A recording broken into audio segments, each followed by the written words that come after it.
Senior leader اور chief ترجمان تنویر صادق نے ٹیکس سلیب کو 12 لاکھ روپے کرنے پر خوشی کا اظہار کیا۔ وہ اس بات پر بھی بہت خوش ہیں کہ زراعت، صحت اور تعلیم جیسے اہم شعبوں کے لیے بجٹ میں خاطر خواہ رقم مختص کی گئی ہے۔ صادق 3 مارچ کو شروع ہونے والے جموں کشمیر کے آئندہ بجٹ کے بارے میں بھی پر امید ہیں۔ نیوز 18 کے ساتھ ابھی جڑے ہوئے ہیں جموں کشمیر نیشنل کانفرنس کے senior leader M L A Zadibal Tanvir Sadiq. مزید بات کرتے ہیں۔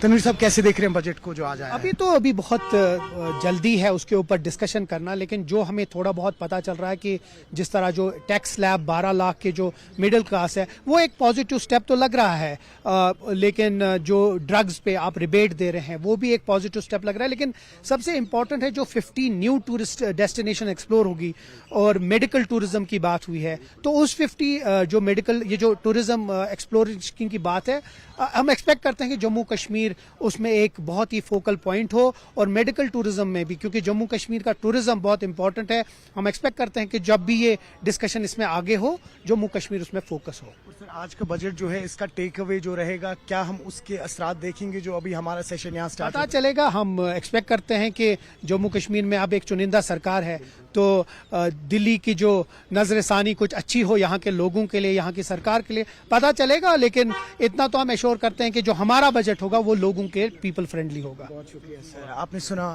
تنویر صادق کو۔ نیوز 18 کے لیے آفاق شاہ کے ساتھ سری نگر سے میں سروج کفیل۔